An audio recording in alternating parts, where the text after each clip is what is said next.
On the show this week, we're going for a flip through and a review of the Golden Art Nouveau Tarot by Julia Massaglia from 2019.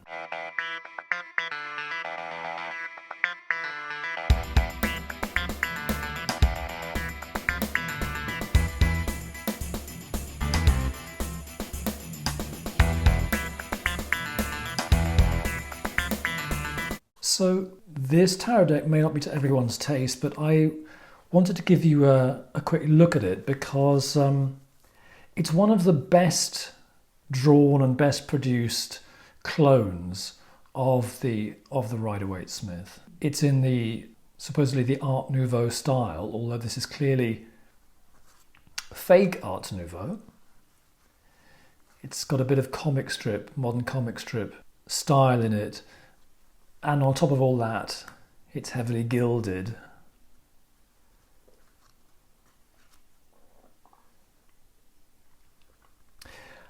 I think the danger with Art Nouveau is that things get a bit prettified. You sometimes end up with a lot of the cards being pictures of beautiful young women in floaty chiffon night dresses. And that can get a bit confusing. If, for example, I'll show you the Justice card. If the goddess of justice is a floaty young woman in an evening dress, then how do you distinguish her from the Queen of Swords? But this Art Nouveau deck is actually less prettified, I think, than some of the other Art Nouveau decks around. This is a really good death card, by the way. There you go, another chiffon night dress. What I like about this artist's style is that she has retained a certain distance, sort of filmically speaking. She hasn't gone in for close-ups exactly on these images, but she has given them a slightly sort of dramatic, filmic, 3D sort of, what's the word, flourish here.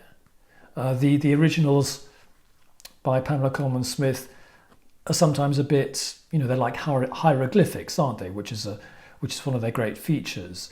But they're rather flat, and the artist here has allowed herself quite a lot of drama. And there you have another lady in a little wisp of chiffon.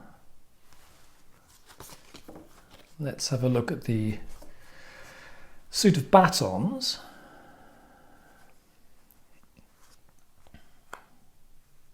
I was very excited when I first discovered this deck because it seemed to me to be a sort of a redeemed version of the Rider Waite Smith.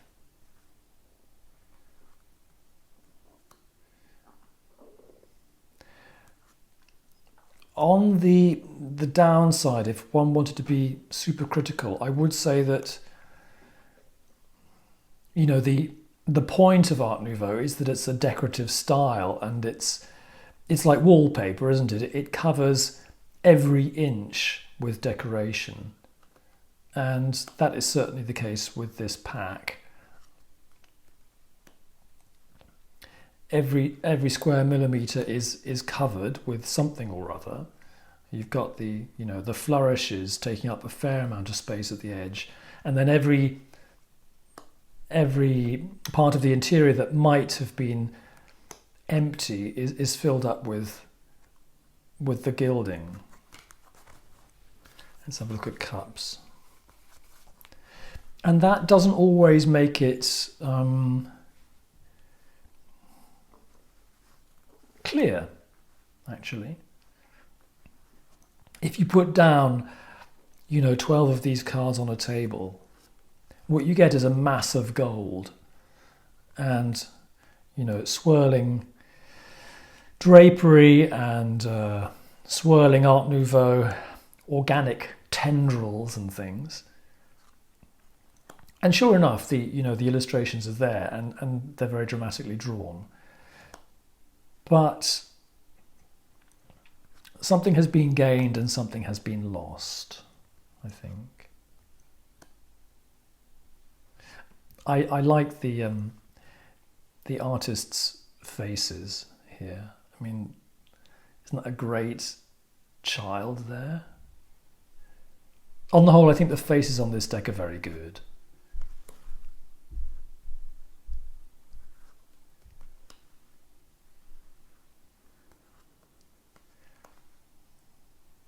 Because, with a tarot deck, you're going to live with these faces, aren't you? Pamela Colman-Smith's solution was to have rather nothing-y faces. But, most artists, I think, can't resist giving you a bit more. So here we are, Pentacles. That's a great Two of Pentacles. The artist here really does honour Pamela Colman-Smith's designs. Nothing is really left out.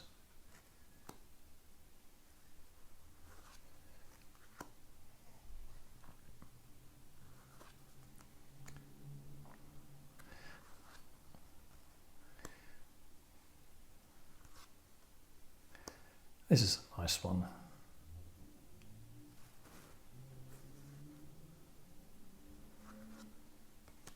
And the luxury lady there, the 9. The 9 of Pentacles, very nice too. And the 10. With Ulysses arriving back, only recognised by his dogs.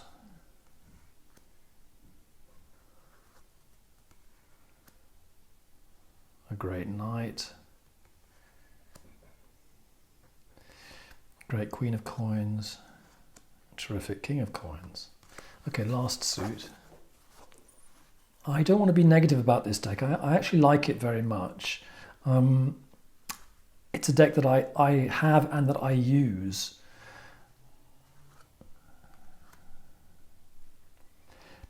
I don't use it when I'm reading for other people. I don't use it when I'm doing something really foolhardy, like reading live on Facebook or something like that. In stressful situations or in situations where I have to deliver the goods, within a professional context, I need a deck that's going to work, it's going to speak very, very directly to my brain. Isn't that great, that picture, that face? So for demanding situations, I want a deck that is very plain and functions like a set of hieroglyphics. And actually, what normally happens is that I use the Rider Waite Smith because it is plain. There's more empty space for the eye to relax on. But the thing about these cards is there's a lot of gold and they are very beautiful. And if you're feeling a little bit low, or a little bit in need of a shot in the arm, then really this deck is highly recommended.